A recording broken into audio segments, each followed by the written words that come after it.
Hi everyone.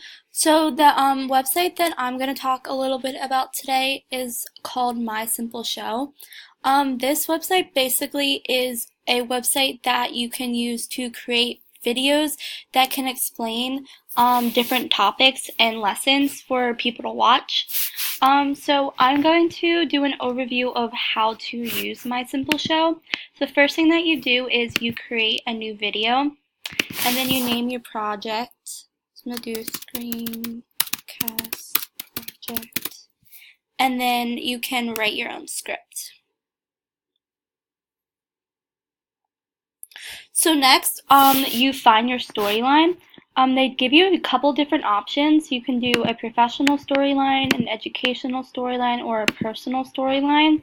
Today, I'm going to show you how to make a video to send greetings to someone. So the first thing that you do is you can enter your text in this little box. To save time, I'm going to just copy and paste an example that they give you. So you can copy and paste for the first card, and then you can write more. And you can make up whatever you want, and then do the last card. So after you have your script written out, you can choose your visuals. So one really cool thing they have is they actually make the pictures match the words in your script. So like for Tokyo, they have a picture of Tokyo, and you can also change it, like make it the Tokyo flag or the Japanese flag. You can do greetings, so you can make someone shaking their hand. And you can also do other words as well. So you can drag this and put it over the word visit. And oh, they don't give you any pictures, but you can drag it over a word and then pictures will come up for it if they don't actually already come up. So you can do that with every script, and it will give you different pictures for each. So once you're done that, you can go to your audio.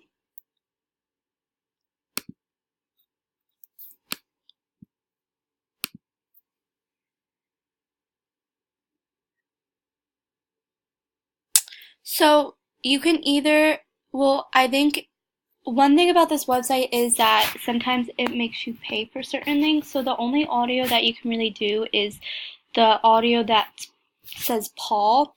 You can also like add music, change the volume, add subtitles, the speed, put a watermark, and then you can also use other people's recordings or record your voice if you buy the whole thing. So you can play around with that and add different things for the audio for each screen. And then once you're done, you can play the video. So this is what the video would sound like.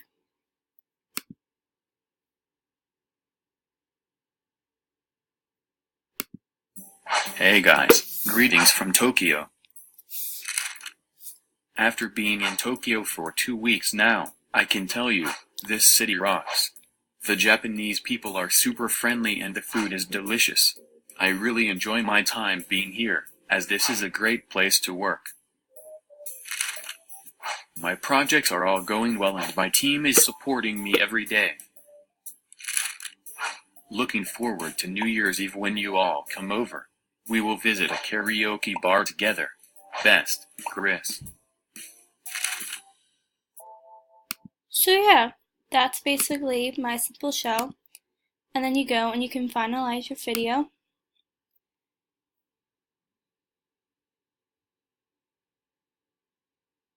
And then you're all done. So another thing I want to talk about is they do have a privacy policy. And I read through it and I picked a couple things out from the privacy policy that I thought were pretty important. One was that personal data is always in compliance with the applicable data protection regulations, so they follow the data protection regulations. Another one is that it will store our data for as long as you are making use of our relevant service, but then it will be deleted. And another one is that it can treat our personal data confidentially and generally does not forward it to third parties, which is good for COPA because COPA says that like most websites must not disclose info to third parties, which would follow along with COPA. And then lastly, it says that overall nobody can guarantee complete protection as internet-based transfers essentially have some security gaps. So I think that if teachers would use this site in the classroom, that you would definitely have to get parents' permission because it's basically saying that even though that there is protection, it's not completely guaranteed. Some integration ideas that I thought about was that you can use this to introduce topics in your classroom. It can also be a really good way for students to refresh the information that they learned in class by watching these videos that explain like an overview of what they learned. And then kids can also use this as well if they have parent permission, and they can use it for projects or presentations to show what they've learned. And it's a good way to do use creativity because they're making their own scripts.